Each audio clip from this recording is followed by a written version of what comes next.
আমাদের ঐকিক নিয়ম, এই নিয়ম থেকে কিন্তু অঙ্ক আসে থাকে, কিন্তু প্রশ্ন হলো এই নিয়ম থেকে ঐকিক নিয়মে আমাদের অনেক অঙ্ক আছে। এই ঐকিক নিয়মের আমরা সব অঙ্ক করব। এখন আপনাদের নবম দশম শ্রেণীতে মাধ্যমিক গণিত বইতে ঐকিক নিয়ম নামে কিন্তু কোনো গণিতের চ্যাপ্টার ওরকম থাকার কথা না, নাইও মনে হয়, তাই না? আচ্ছা, তার মানে এটা ছিল কোন জায়গা? এটা ছিল কিন্তু আপনার 4, 5, 6, 7, 8 এই সমস্ত ক্লাস। কিন্তু তার মানে আপনি কি ওই সমস্ত ক্লাস থেকে ঐকিক নিয়ম আসবে তা কিন্তু না। আসলে আপনাকে ব্যাপারটা পরিষ্কার বুঝতে হবে যে এই ঐকিক নিয়মের ঐকিক যে নিয়মগুলো, এই নিয়মের যে অঙ্কগুলা আপনার মাধ্যমিক গণিত বইতে যে যে জায়গা আছে উদাহরণ সহ, আপনার মাধ্যমিক বইতে যে অঙ্কগুলো আছে উদাহরণ সহ একদম ওই অঙ্কগুলো বহু সাধারণত দিয়ে থাকে। আর তা ঐকিক নিয়ম বলতে আমরা কিন্তু এইভাবে বুঝি, খেয়াল করেন যে রহিম একটি কাজ 25 দিনে করতে পারে, করিম ওই কাজটি 35 দিনে করতে পারে। রহিম এবং করিম ওই কাজটি যদি একসাথে শুরু করে তাহলে তাদের কতদিন সময় লাগবে? ঠিক আছে, এই যে আমরা এইভাবে প্রশ্ন করি, রহিম একটি কাজ 35 দিনে করতে পারে, 25 দিনে করতে পারে, একটি কাজ একদিনে করতে পারে, একটি কাজের এত অংশ এত অংশ, এইভাবে যে আমরা অঙ্কগুলো করি, এই ধরনের আপনাদের বইতে হাতে গোনা 8 থেকে 10টি অঙ্ক আছে। ঘুরে ফিরে এই অঙ্কগুলো সবসময় আসে এবং কোথায় আছে কিভাবে আছে আমি সেগুলো দেখাই দিতেছি। তার আগে সিলেবাসটা একটু দিয়ে নিই, নাকি বলে? জি স্যার, আগে সিলেবাস দিয়ে দেন স্যার, কোথা থেকে কোশ্চেন হয়। অর্থাৎ আমি আপনাদেরকে দেখাই দিতেছি, এর বাইরে থেকে সাধারণত কোনো প্রশ্ন হয় না। আচ্ছা, 2 নম্বরে দেখেন, গড় আর হলো মধ্য। গড় আর হলো মধ্য। গড় আর মধ্যক বলতে কি বোঝায় আমরা বিষয়টা একটু বোঝার চেষ্টা করি। গড় মধ্যক কি আসলে? অর্থাৎ ধরেন এখানে সাধারণত আপনাদের বইয়ে আছে, মাধ্যমিক লেভেলের বইয়ে অঙ্ক এই ধরনের অঙ্কগুলো আছে। ধরেন পাশাপাশি 3টি সংখ্যা দেওয়া থাকলো, ওনারা বলতেছে এই 3টা সংখ্যার মধ্যক সংখ্যা কোনটি, অথবা এই 3টি সংখ্যার গড় সংখ্যা কোনটি, অথবা 5টা সংখ্যা দিতে পারে, কিন্তু কখনোই না। কারণ কি, আপনার 80টা নৈমিত্তিক থাকে, 55 মিনিটে অ্যান্সার করতে হয়। 5 মিনিট তো এমআরপিএস পূরণ করতে করতে এটা ওটা করতে করতে আগর বাগরে চলে যায়। তাহলে আপনি সময় পান কত মিনিট? 55 মিনিট। আরো 5 মিনিট বাদ দেন, তাহলে আপনি সময় পান আসলে 50 মিনিট। ফিক্সড সময় পান 50 মিনিট। এই 50 মিনিট সময় 80টা নৈমিত্তিক যদি আপনি পালন করতে চান, তাহলে এক একটার ঘাড়ে পড়ে কত? 5 8 40। একটু গোল করলাম আর কি, তাহলে 40 সেকেন্ড। 40 সেকেন্ডের মতো আপনি সময় পান। এখন ওই জায়গায় যদি 15-20টা সংখ্যা দেওয়া বলে এটার গড় কত? ঠিক আছে, এভাবে তারা অবিবেচক বা ইনকনসিডারেট কোনো কোশ্চেন কিন্তু কখনোই করে না, সবসময় কনসিডারেট কোশ্চেন গুলা করে। কিন্তু এই অঙ্কগুলা দেখেন অনেকেই আপনারা আছেন, মানে দোজ হু আর, মানে আপনারা যারা in science level students, science লেভেলের স্টুডেন্টস যারা, আপনারা বেশিরভাগ ক্ষেত্রে আপনারা অঙ্ক ভালো বোঝেন এবং অঙ্ক পারেন না তা কিন্তু না, অঙ্ক পারেন। কিন্তু অঙ্ক দেখা মাত্র, মানে আপনি অঙ্কটা দেখলেন আপনার অ্যান্সার শেষ। অঙ্ক দেখা মাত্র যখন আপনার অঙ্কটার অ্যান্সারটা শেষ হয়ে যাবে, এই যে নিয়মটা, এটা কি বলা হয়? কোন কম্পিটিটিভ এক্সামে টিকে থাকার অঙ্ক। কম্পিটিটিভ এক্সামে টিকে থাকার অঙ্ক অর্থাৎ যখনই আপনি কোনো কম্পিটিটিভ এক্সামে টিকে থাকতে চান, সেই ক্ষেত্রে আপনি পুরো অঙ্ক যে আপনি করবেন এই সময়টা কিন্তু আপনাকে দেওয়া হবে না। কারণ আপনি 40 সেকেন্ডে 2 পৃষ্ঠার একটা অঙ্ক কিন্তু কখনোই করতে পারবেন না 40 সেকেন্ডে। অত মনে করি বাবার বয়স 6 বছর, লিখতে লিখতে 40 সেকেন্ড চলে যায়। কিন্তু এই সময়ের মধ্যে আপনার সমাধানটা আপনার মাথায় আসতে হবে। যেমন গড় মধ্যক বলতে যেটা বোঝায় যে 3টা সংখ্যা দিয়ে দিল, এই 3টা সংখ্যার গড় কত। যেমন এখানে দিল 11, 12, 13, এই 3টা সংখ্যার গড় কত। বুঝে গেছে? 3টা সংখ্যা যদি ক্রমিক সংখ্যা হয় তাহলে মাঝখানের সংখ্যাটাই গড় সংখ্যা। কাহিনী শেষ। 3টা সংখ্যা যদি ক্রমিক সংখ্যা হয়, আপনি একটু ভাবেন না, দেখেন 11, 12, 13, আপনি দেখেন 3 10 কে 30, আর এখানে কত আসতেছে? 3 5 6, তার মানে কত? 36। 3 12 36 কত? অর্থাৎ আপনি এই 3টা যোগ করে আপনি ভাগ করে দেখেন যে মাঝখানের সংখ্যাটার গড় সংখ্যা হবে। আর এই কথাটা আপনি সহজে বুঝেন কিনা এই বিষয়টাই আপনাকে কিন্তু জানান দেওয়ার জন্য ওইটা বলে। এখন এটা হলো গড়। আবার এই সংখ্যাগুলো যদি ক্রমিক সংখ্যা না হয় তাহলে ওই তিনটা সংখ্যাকে আমরা কি করব, যোগ করে 3 দিয়ে ভাগ করব। কিন্তু যোগ করে 3 দিয়ে ভাগ করা পর্যন্ত অপশন দরকার হয় না। সাপোজ এখানে যদি এরকম কোন সংখ্যা দেয়, ধরেন সংখ্যা দিল 2 2 4, এরকম যদি সংখ্যা দেয় তাহলে আপনি দেখেন সংখ্যা কিন্তু তিনটেই দিছে। এখন এই জায়গা বলতেছে গড় সংখ্যা কত। গড় সংখ্যা কিন্তু আমরা বুঝতেছি 4 দুগুণে 8, মানে এটা 4 2 2, তো কত আসতেছে 8। 8 রে 3 দিয়ে ভাগ করলে যা আসবে, কিন্তু তা তো দেবে না। এটা হলো দিব কত 5, তো কত হলো 9।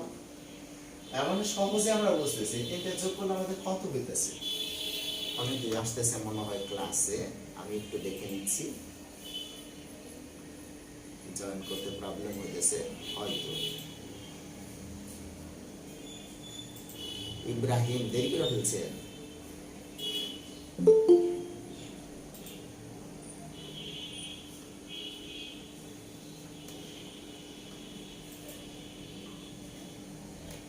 আচ্ছা যাই হোক, কারো এরকম প্রবলেম হলে বললেন। এরকম দেখেন এই জায়গা কিন্তু আমরা যে জিনিসটা দেখতেছি গড়, গড়টা কত আসতেছে 3, সহজেই আমরা বুঝতেছি। 4 আর 5 কত হয় 9, 3 3 9, 3 দিয়ে ভাগ করতেছি, সহজেই ক্যালকুলেশন করা সম্ভব। মধ্যক মানে কি মাঝখানেরটা, মধ্যক কিন্তু আপনারই না 3 না, মধ্যক কত আছে 2। এই জন্যই এই যে গড় মধ্যক, এটা আপনাদের চ্যাপ্টারের মধ্যে কিন্তু অঙ্কগুলো আছে, কিন্তু আমার এখানে আপনারা আমার ভিডিওগুলো হয়তো দেখছেন। কেউ কেউ ভিডিওগুলো যদি দেখে থাকেন তাহলে আপনার বোঝার কথা বিষয়টা যে আমি আসলে কম্পিটিটিভ নিয়মে এইগুলো আপনার অঙ্কগুলো করে থাকি। কম্পিটিটিভ নিয়ম বলতে আপনার অঙ্ক যত বড়ই হোক 40 থেকে 45 সেকেন্ডের ভিতরে আপনার অঙ্কের সলিউশন ব্রেনের ভিতরে চলে আসবে, কোনো অঙ্ক করতে হবে না। ঠিক এরকম ভাবে আমি নিয়ে আসার চেষ্টা করি। তো যাই হোক, এত কথা না বলে আমরা সিলেবাসটা কমপ্লিট করি আগে, তারপরে আমি এই বিষয়গুলো আপনাদেরকে পর্যায়ক্রমে পরিষ্কার বুঝিয়ে দেওয়ার চেষ্টা করব। ঠিক আছে? তো যাই হোক, আমরা দেখলাম গড় মধ্যক। আরেকটা বিষয় আছে হলো ভগ্নাংশ।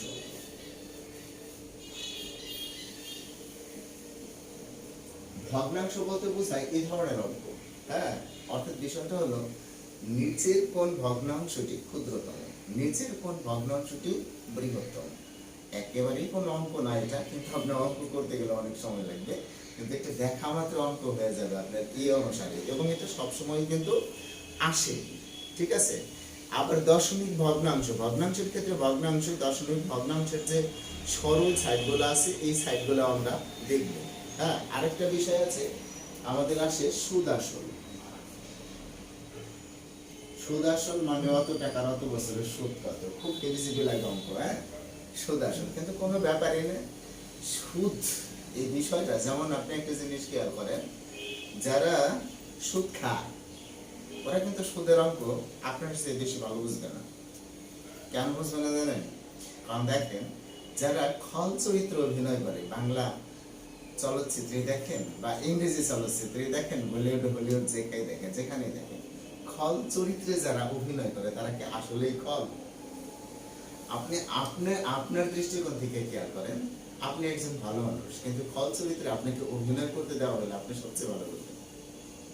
কারণ যারা ভালো তারা কিন্তু খল চরিত্রে ভালো অভিনয় করতে পারে, কারণ যারা ভালো তারাই অভিনয় বোঝে, যারা ভালো না তারা কিন্তু অতটা অভিনয় বোঝে না, ছিটকে পড়ে। তো যাই হোক, সুদ আসল এগুলো আমরা বুঝতে পারবো, সমস্যা নাই। তো আমরা বিষয়গুলো একটু ভালো করে বুঝে নেওয়ার চেষ্টা করতেছি আসলে কি ধরনের অঙ্কগুলো আমাদের থাকে। আচ্ছা, এরপরে দেখেন আছে শতকরা। কিন্তু আমি যত অঙ্কগুলোই বলতেছি এই সব অঙ্কগুলোই কিন্তু কোন জায়গা থেকে থাকে? আমাদের মাধ্যমিক লেভেলের বই থেকে। শতকরা, এই যে যেমন এই শতকরার হিসাবটা খুব মজার এক ধরনের অঙ্ক থাকে, আমরা কিন্তু বুঝতে পারি না। যেমন আমরা এখানে বলতেছি 7 এর বা 5 এর 60% কত? ঠিক আছে, এরকম কিন্তু আমরা প্রশ্ন করতেছি, ইজিবি লাগতেছে, কিন্তু এগুলো আসলে কিছুই না। এগুলো অঙ্ক দেখা মাত্র আপনার হয়ে যাবে। কিভাবে হবে সেগুলো আমি পর্যায়ক্রমে ব্যাখ্যা করতেছি। এই জন্য শতাংশ নির্ণয় এটা কিন্তু খুব আসে, বিভিন্ন জায়গায় আসে, অনেক আসে। আচ্ছা, এর সাথে আরেকটা জিনিস আছে মান নির্ণয়। আচ্ছা, মান নির্ণয় বলতে কি বোঝাইতেছে? মান নির্ণয়ের একটা চ্যাপ্টার আছে আপনাদের 3.1 এন্ড 3.2। এই দুইটা কিন্তু মান নির্ণয়ের চ্যাপ্টার। এই মান নির্ণয়ের চ্যাপ্টারের মধ্য থেকে যে অঙ্কগুলো আসে, সে অঙ্কগুলো আমি একটু দেখাইছিলাম মনে হয় ফ্রি ক্লাসে, আপনারা স্মরণ করে দেখেন যে এরকম ট্রায়াঙ্গেল আকারে সবচেয়ে বেশি থাকে।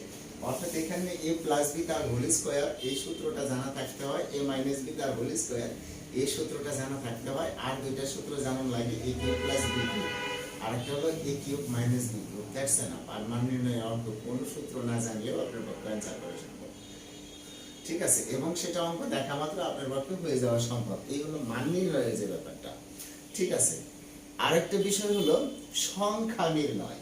সংখ্যা নির্ণয় কথাটা মানে কি? খুব ইম্পর্টেন্ট কিন্তু সংখ্যা নির্ণয়।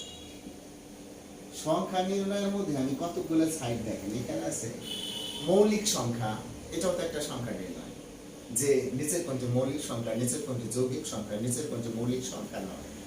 অথবা এরকম ভাবে বলতেছে যে দুই অঙ্ক বিশিষ্ট, ধরেন দুই অঙ্ক বিশিষ্ট একটি সংখ্যার কে স্থান বিনিময় করলে তা মূল সংখ্যা থেকে 27 ডিফারেন্স হয়, সংখ্যাটি কত? এখন এইভাবে বলতেছে যে দেখেন কত ইজি কথা, যে দুই অঙ্ক বিশিষ্ট কোন সংখ্যা, এইভাবে বলতেছে দুই অঙ্ক বিশিষ্ট কোন সংখ্যা এর স্থান বিনিময় করলে যে সংখ্যাটি পাওয়া যায় তার পার্থক্য হলো প্রথম সংখ্যা থেকে দ্বিতীয় সংখ্যা বা দ্বিতীয় সংখ্যা থেকে প্রথম সংখ্যা, পার্থক্য হলো 27। তাহলে সংখ্যাটি কত? ওয়ার্ডিং কিছু না, দেখেন এই যে 25, নাকি এই 25 যদি 52 বানাই, স্থান বিনিময় করা হয়ে গেছে না, এরপর দেন 27, এই সংখ্যাটি কত? 25। কিছু না, এটা আপনি কেমনে বের করবেন? এই যে যেমন এই কথাগুলো আমরা যখন বলি, এই কথাগুলো, এই ভাষাগত প্রবলেমগুলো আমরা অনেক সময় কিন্তু ফেস করি, যে কিচ্ছু না, আপনার অঙ্ক দেখা মাত্র অঙ্ক হয়ে যাবে। ঠিক আছে, কিন্তু সেটার জন্য আগে আমাদেরকে জানতে হবে ইগিলের বিষয়টা। আর আরেকটা বিষয় আছে, দেখা যাচ্ছে সব ধারা। আচ্ছা, এইখানে কিন্তু আমরা সি ইউনিটের জিকে অংশের ধারা আর গণিতের ধারা, এই দুই ধারা কিন্তু আমরা মিলিয়ে ফেলি, গুলিয়ে ফেলি।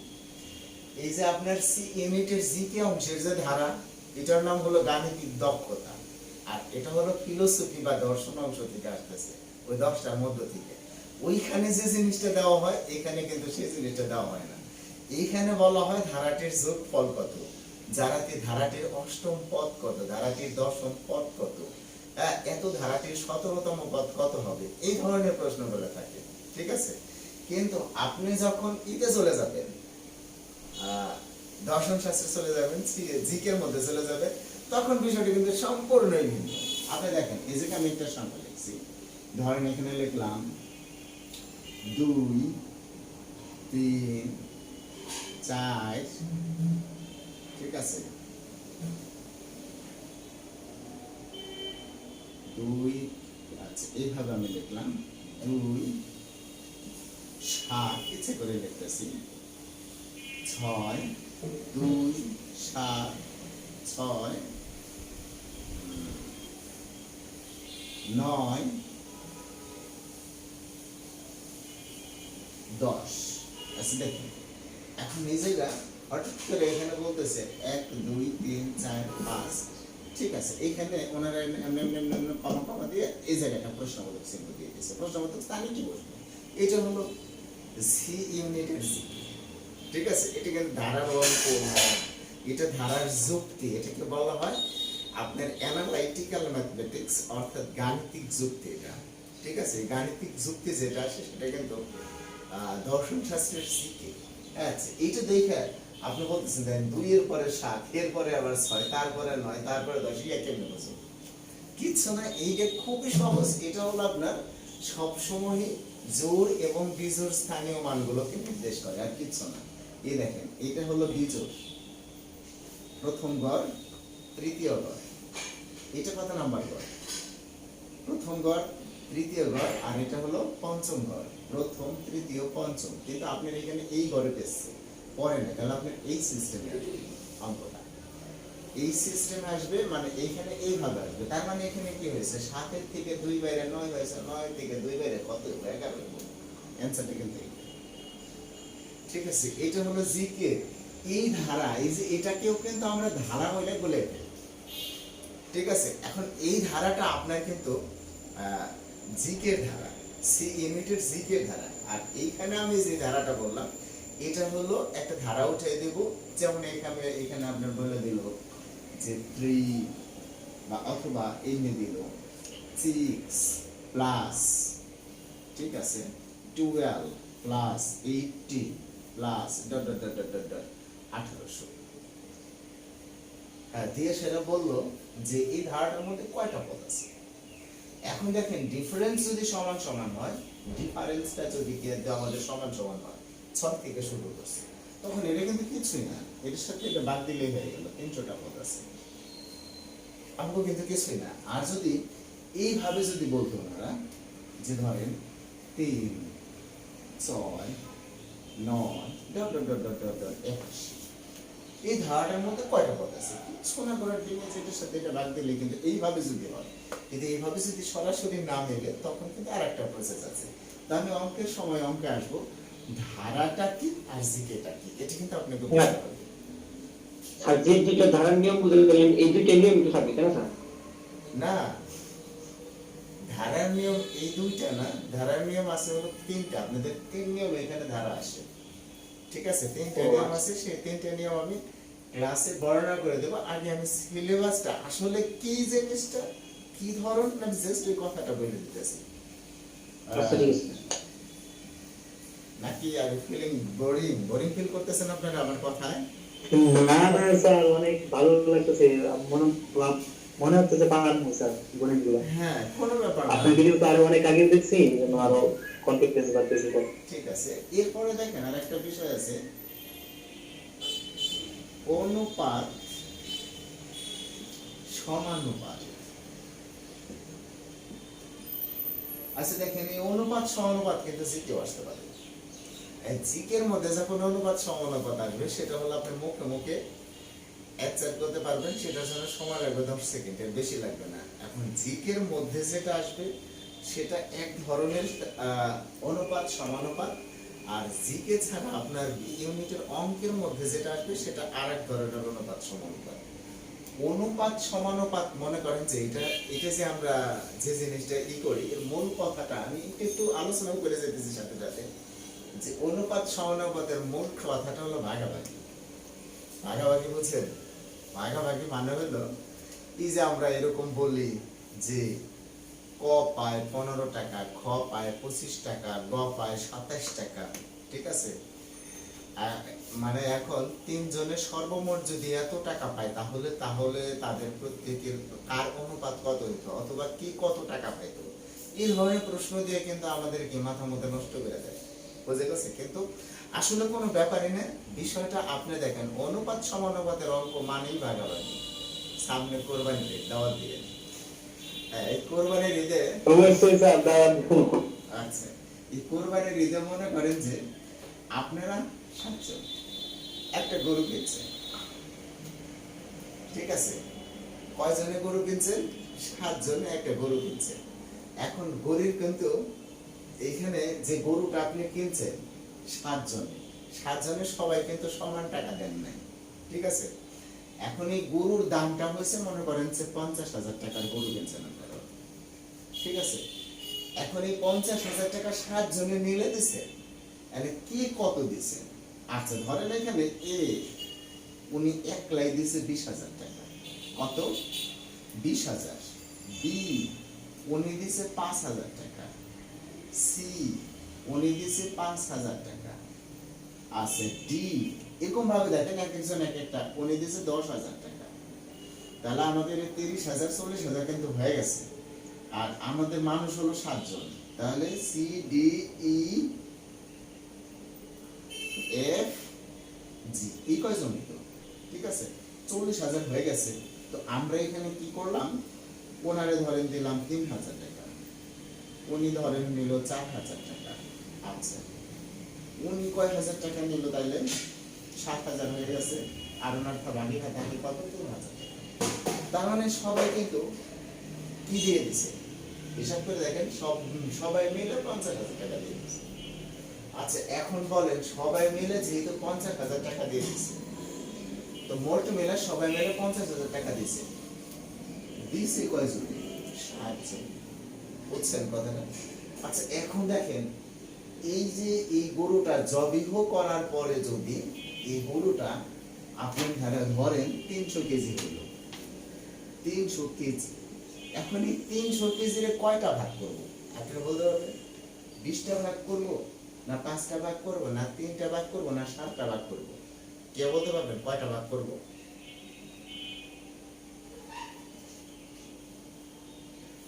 এই 300 কেজির কয়টা ভাগ করবো, কয়টা ভাগা দেবেন? 7টা ভাগা সাতটা দেবেন। স্যার, সাতটা। This is your problem. এই জায়গা থেকে বের হয়ে আসতে পারলে সমানুপাতে অঙ্ক শেষ। 7টা ভাগ যদি করে, ঠিক আছে, তাহলে এই যে মিস্টার এর যে 20,000 টাকা কেমনে দেবে? ওনার কোন অনুপাতে দেবে?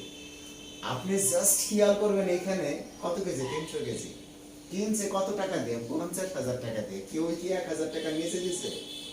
তার মানে এখানে 50টা ভাগ করতে হবে, এ পাবে 20 ভাগ। আপনি বুঝতেছেন? এ পাবে 20 ভাগ, বি পাবে কয় ভাগ? দেখেন এই 50টা ভাগ করতে হবে। 50 ভাগ যদি এটাকে আমি করি, দেখেন এখানে আছে কত? 300 কেজি। তাহলে এই শূন্য কাটা 5 6 30 কেজি, মানে এক একটা ভাগে পড়ছে 6 কেজি করে। মিস্টার এ পাবে হলো 20 ভাগ, ঠিক আছে? তার মানে উনি একলাই পাবে কত? 20 ভাগ মানে 120 কেজি। আচ্ছা উনি পাবে হলো 5 ভাগ, উনি পাবে 5 ভাগ, উনি পাবে 10 ভাগ, উনি পাবে 3 ভাগ, উনি পাবে কয় ভাগ? 4 ভাগ, উনি পাবে কয় ভাগ? 3 ভাগ। যদি কেউ হঠাৎ করে এরকম যদি কইতো যে এখানে যদি 7 জন না হয়ে 9 জন হইতো, আর যদি লোক আমার বাইরে যাইতো, তাহলে আমি ওনারে 2,000 দিলাম, ঠিক আছে, একটু কমাই দিলাম আর কি, তাহলে আমার এখন ই হইলো কয়জন? আর 1,000 রয়েছে, ঠিক আছে। ই এফ জি এইচ আই, তাহলে ওনারে দিতাম 500, উনি দিছিল হলো 500 এই টাকাগুলো। এখন দেখেন সর্বনিম্ন একক কত? 500, ঠিক আছে। তার মানে এখন আপনার এটাকে 50 ভাগ করলে কি হবে? না, 100টা ভাগ করতে হবে। এখন কিন্তু 100টা ভাগ করতে হবে, কারণ হাজারের অর্ধেকে চলে আসছে। এই 100টা ভাগ করলে ও পাবে 1 ভাগ, ও পাবে 1 ভাগ, তখন ও কি কয় ভাগ পাবে? ও পাবে 40 ভাগ। সেটা হচ্ছে এই হলো ভাগাভাগি। এই জিনিসটা যখন আপনার মাথায় পরিষ্কার ধরবো, সমানুপাতিক অঙ্ক শেষ দেখা মাত্র হয়েছে। কারণ এখানে হয় কি, জিনিসটা আমরা যে কাজগুলো করি, ওই 3 আগে যোগ করি, ওইটা দিয়ে ওইটা ভাগ করি, এটা করি, ওইটা করি, এমনি করতে করতে কিন্তু প্রচুর সময় হয়ে যায়, প্রচুর সময় নষ্ট হয়ে যায়। কিন্তু এসব কিচ্ছু করা লাগবে না। একবার যদি আপনি বুঝেন, যেমন ধরেন এইভাবে আছে এ এভাবে 3 দেওয়া আছে, ইস টু বি, এই জায়গায় মনে করেন যে দেওয়া আছে 4, ঠিক আছে, ইস টু সি, এই জায়গায় দেওয়া আছে 3, সমান সমান, এখানে মনে করেন সমান সমান মোট যে টাকার পরিমাণটা দেওয়া আছে সেটা হলো 100 টাকা। এখন এই জায়গা বলতেছে এ কত টাকা পায়, বি কত টাকা পায়, সি কত টাকা পায়। আরে ভাই, এর মানে হলো ভাগাভাগি। হিসাবটা কি? ভাগ আছে কয়টা? 3 দেয়া 3 দেয়া 6টা, 6টা আর 4টা কয়টা? 10টা। তাহলে এক ভাগে কয় টাকা পড়ে? ওইটাই হলো অঙ্ক, আর কিছুই নেই। এক ভাগে কত টাকা পড়ে? এক ভাগে 10 টাকা। তাহলে এর আছে 3 ভাগ, ও 30 টাকা, বির আছে 4 ভাগ, ও 40 টাকা, সির আছে 3 ভাগ, ও 30 টাকা, যোগ করে দেন 100 টাকা।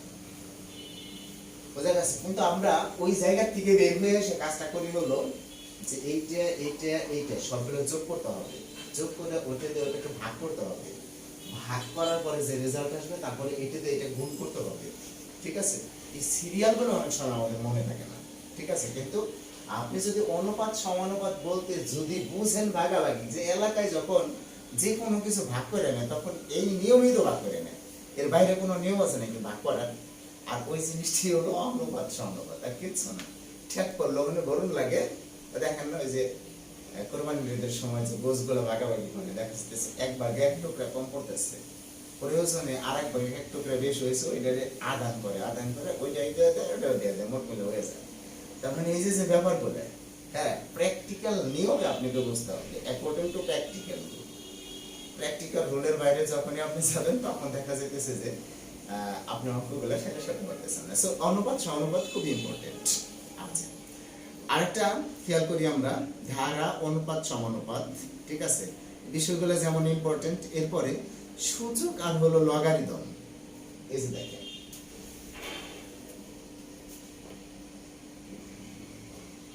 সূচক আর হলো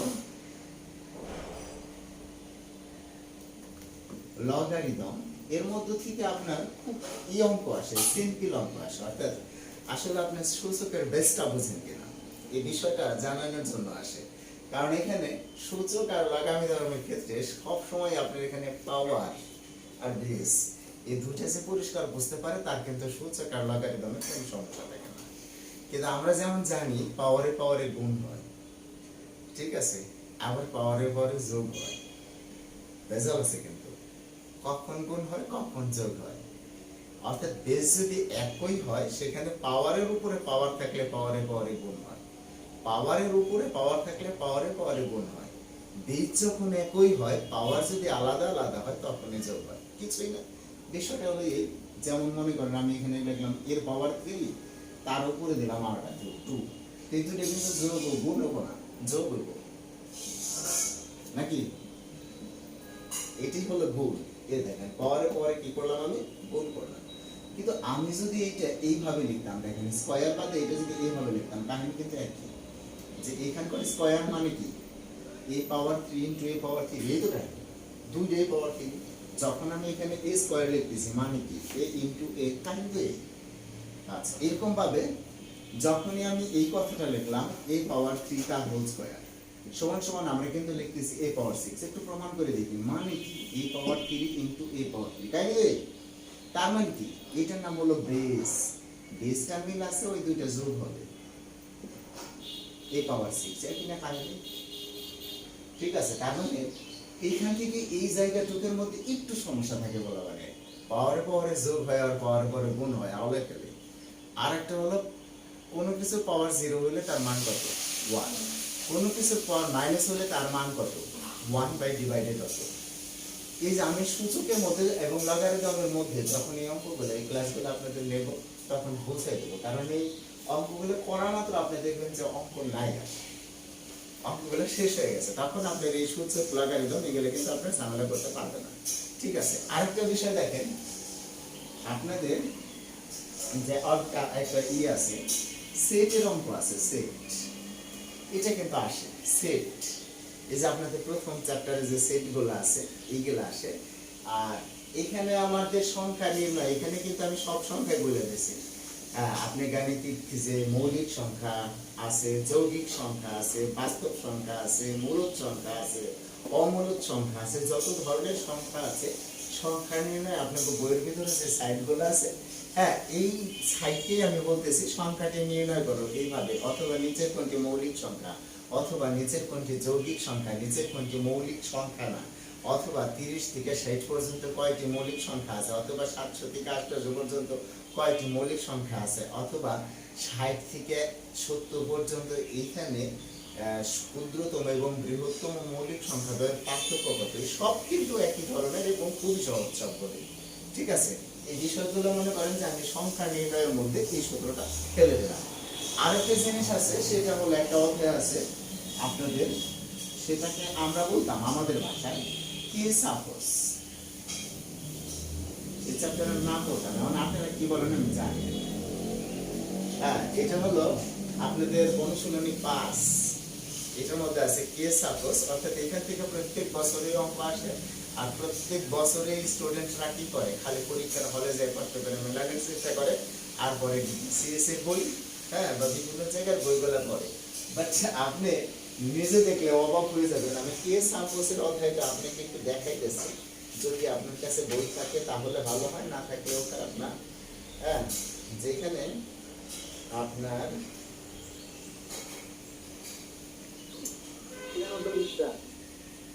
93 পৃষ্ঠা না,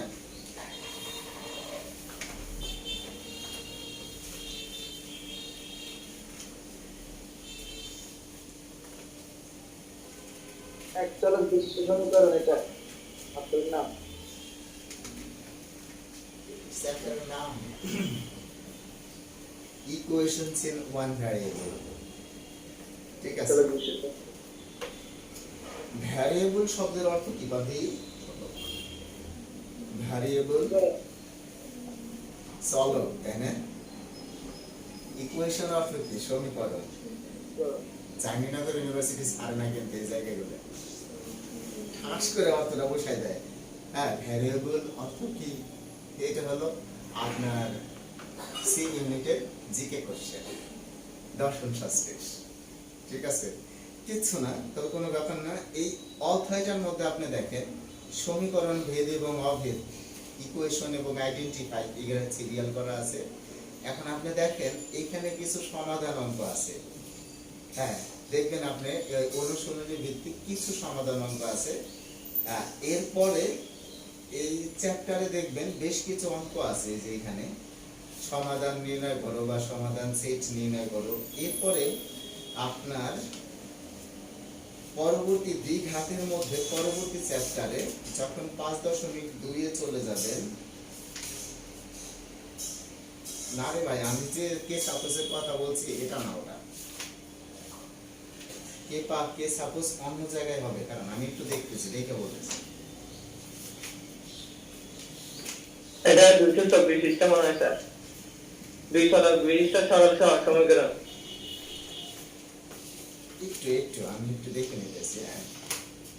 এটা হলো আপনার চ্যাপ্টারের নাম হলো 220টা না, অ্যালজেব্রিক রেশিও এন্ড প্রপারেশন, অর্থাৎ বীজগণিতিক অনুপাত ও সমানুপাত। হ্যাঁ, বীজগাণিতিক অনুপাত ও সমানুপাত, 11 নম্বর অধ্যায়। এটাকেই আমরা বলতাম কে সাপোজ। আর এখান থেকে প্রশ্ন হয় না যাবিতে, এরকম কোন বছর আমার চোখে পড়ে না। ঠিক আছে, আপনি নিজেও বুঝতে পারবেন এবং সরাসরি দেখতে পারবেন যে অঙ্কগুলো আসে। আপনি চলে যান এখানে উদাহরণ 4 নম্বরে, দেখছেন উদাহরণ 4, আপনার কাছে যদি বই থাকে স্যার। দেখেন a অনুপাত b সমান সমান c অনুপাত d হলে a minus b by b সমান সমান c minus d by d। ঠিক আছে, এই যে এখানে যে এটা দেওয়া আছে, আপনাকে এটাই বলা হয়েছিল প্রশ্নের মধ্যে, a অনুপাত b সমান সমান b অনুপাত c d c অনুপাত d হলে a minus b by a minus b by d সমান সমান কত? এইভাবে কিন্তু প্রশ্ন এসে থাকে। এবং 5 নাম্বারটা অথবা 5 নাম্বারটা আসছিল ইজি গেলে। এখন এই অঙ্কগুলো করতে অনেক সময় লাগে, কিছুই না, যদি আমরা মনে করেন যে নিয়ম অনুসারে করতে পারি। এবং এই যে অনুপাত সমানুপাতের মধ্যে উদাহরণগুলো, এই উদাহরণগুলো একদম ডিরেক্ট আসে, একদম ডিরেক্ট, কোনো করে না। আবার এই যে এখানে যে আপনার অনুশীলনের মধ্যে যে অঙ্কগুলো আছে, এই অঙ্কগুলো ডিরেক্ট আসে। ঠিক আছে, এবং সব বছর এই অঙ্কগুলো আসে, কিন্তু আমরা নানান জায়গা থেকে অঙ্ক করতে যে মূল জায়গাটা হারিয়ে ফেলি। আপনি বইয়ের সাথে মিলে দেখবেন এখান থেকে আসে। এটাকে আমরা বলতাম হলো কে চাপস। এখন আপনাদের এখানে যে নামটা আছে বীজগণিতীয় অনুপাত সমানুপাত, এই হলো নামটা। আমি কে সাপোজ লিখছি, আপনারা সাইডে বীজগণিতীয় অনুপাত সমানুপাত লিখতে পারেন। ঠিক আছে, এরপরে হলো আরেকটা জিনিস আছে, সেটা লসাগু ও গসাগু। লসাগু ও গসাগু মানে এরকম, একটি সংখ্যার লসাগু এত, ঠিক আছে, একটি সংখ্যার লসাগু এত, গসাগু এত, ঠিক আছে, অপর সংখ্যাটির লসাগু কত, এই ধরনের কিছু প্রশ্ন থাকে। এবং প্রশ্নগুলো অত্যন্ত সহজ, মানে এই ধরনের প্রশ্ন দেখো যেগুলো আপনাদের বইয়ের মধ্যে আছে। কি আমরা এই 13 নাম্বার পর্যন্ত কি লিখতে পেরেছি সবাই? জি স্যার, লেখা শেষ। তাহলে আমি এক সাইড অন্তত মুছে দেব। আর এগুলো আপনারা সবাই সংরক্ষণে রাখবেন, কারণ আমি যেটা দিতেছি খুব চিন্তা ভাবনা করে দিতেছি এবং সিরিয়াল করে দিতেছি, যাতে আমাদের এই সিরিয়ালটা মনে থাকে। তাহলে আমরা সেট আলোচনা করলাম, সূচক নিয়ে, তারপরে সংখ্যা নিয়ে আলোচনা করলাম। এখন আমাদের একটা সাইড আছে, সেটা হলো সমীকরণ। ঠিক আছে, সমীকরণ, এটা বোধহয় 14 নম্বরে করবে, তাই না?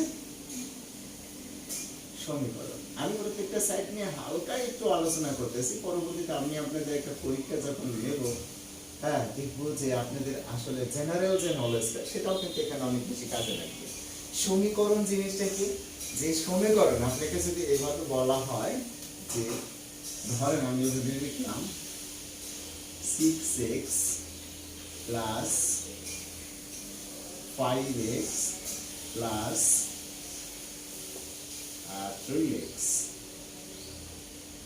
অথবা এখানে দিলাম 6x cube 5x square 3x সমান সমান 10, এভাবে দিয়ে দিচ্ছে। দিয়ে সেটা এখন বলতেছে x এর মান কত। এখন এখানে আপনার যদি ওনারা ত্রিঘাত মানে দেয় ত্রিঘাত মান দিতে পারেন, যদি আপনারা দ্বিঘাত, তবে সাধারণত এখানে একটা ঘাত ওনারা ইউজ করবে, একটা মান দেবে। তো এইখানে মানের ক্ষেত্রে ওনারা অপশনে কিন্তু দিয়ে দিছে এইভাবে, যে ইচ্ছা মতো আমি অঙ্কটা কি করে দিতেছি, ধরেন এই নাম্বারে এইভাবে ওনারা অবশ্যই একটা কিছু দেবে। দেখেন এখানে আমি একটু কাজ করে দিতেছি, সেটা হলো সময় দিতেছি একটু। ধরেন এটা দিলাম 2x স্কয়ার আর এটা দিলাম 2x। আচ্ছা, এটা দেওয়ার পরে আপনার ধরেন এই যে অঙ্কটা x এর মান কিন্তু সমাধান নির্ণয় করতে হবে, তাই না? ধরেন এখানে ওনারা মান দিয়েছে প্রথমে -1, বি নাম্বারে দিয়েছে -2, আচ্ছা সি নাম্বারে দিয়েছে 1, ডি নাম্বারে দিয়েছে 3। দেওয়ার পরে আমরা তখন এটি চিন্তা করতেছি এই অঙ্কটা আমাকে করতে হবে, তাহলে তো আমি নির্ণয় করতে পারবো x এর মান কত, তাই না? আচ্ছা কেন আপনার কি মাথা খারাপ হচ্ছে? অঙ্ক করবেন, কিছুই করা লাগবে না ভাই, আপনি খালি একটু দেখেন। আর হলো এই যে এই পাশে আছে কত 10, তাই না? তো এই পাশে x এর মান বসাইলে অবশ্যই 10 হবে, রাইট? আপনি যদি পয়লা এটা ধরেন, ঠিক আছে, 27 না ভাই, এটাই বুঝে গেছে, ওটা আউট। এইটা যদি ধরেন এমনি তো 8 হয়, হ্যাঁ, তো 6টা কত হয় 48 বলবো। আর এই যে দেখেন 1 বসে রয়েছে, কিছুই না, কারণ 1 এখানে যতই 1 হোক, এটা 6 থাকবে, এটা 2 থাকবে, এটা 2 থাকবে 10, সুতরাং রেজাল্ট এটাই হবে। অঙ্ক করার কিছু আছে, ঠিক এই ধরনের অঙ্কগুলা দেয়। এবং এই যে আমরা অনেক জটিলতা নিয়ে আসি ব্রেনের ভিতরে, কিছুই না, এটা অপনয়ন পদ্ধতিতে আসলো না প্রতিস্থাপন পদ্ধতিতে আসলো, ওইগুলো তার উল্লেখ থাকবে না। কিসের জন্য? এই অপমান করবে তার আপনারা চাইবো না, যে অপনয়ন পদ্ধতি প্রতিস্থাপন পদ্ধতি, বুঝে গেছে? কারণ আপনি তো অঙ্ক করতে বলে নাই, অঙ্ক করা আছে, কোনটা ঠিক করে দাগ দিতে বলছে, অঙ্ক তোমরা করিয়ে দিছে, রেজাল্ট নামাই দিছে অঙ্কটা। তাই এই যে সমীকরণ, এর মধ্যে থেকে একটা প্রশ্ন আসে, ঠিক আছে, কিন্তু একটা প্রশ্ন আসলে এর পিছনে আমরা সময় ব্যয় করি না। কিন্তু সময় ব্যয় করাতে আমি কোনো প্রয়োজনীয় মনে করি না। আমি তো দেখছি এই ধরনের অঙ্ক দিচ্ছি, যেখানে আসুক 20 সেকেন্ডের উপরে লাগে না, অঙ্ক দেখলে অঙ্ক শেষ, ঠিক আছে? কিন্তু আপনার মূল নিয়মটা জানা থাকতে হবে যে কিভাবে কম্পিটিটিভ এক্সাম গুলোকে নিজেকে টিকে রাখতে হয়, বুঝে গেছে? আপনি অনেক ভালো অঙ্ক পারেন, এই যে আমি সমীকরণটা দিয়েছিলাম পারেন, আপনাকে করতে দিলে আমি করতে পারতেন, বুঝে গেছে? আপনি কিন্তু এটা করতে পারতেন, এবং করতে করতে একটা ত্রিঘাত মান নিয়ে আসতেন, অর্থাৎ x এর মান 3টা নিয়ে আসতেন, যেহেতু x কিউব আছে 3টা মান নিয়ে আসতেন। আপনি বিশাল বড় 2 পৃষ্ঠা 3 পৃষ্ঠাটা একটা অঙ্ক করতে পারতেন, আপনি পারেন, দক্ষ, বুঝে গেছে? কিন্তু এখানে শুধু দক্ষতা না, এখানে দুইটা জিনিস কাজ করে, দক্ষতা এবং স্কিলনেস, কৌশল। দক্ষতা এবং টেকনিক, কৌশল, অর্থাৎ আপনি কিভাবে ওটাকে সহজেই আপনার ব্রেনের ভিতরে আয়ত্ত রাখতে পারেন, ঠিক আছে? এরপরে আসেন অনুপাত সমানুপাত ধারা, আমরা এগুলো আলোচনা করছি। সংখ্যা নির্ণয়, মান নির্ণয়, শতকরা, এটাও কিন্তু আমরা আলোচনা করছি, তাই না? তারপরে আরেকটা বিষয় আছে আমাদের, সেটা হলো প্রতিকূল আর হলো অনুকূল। প্রতিকূল আর হলো অনুকূল একটা সাইড আছে।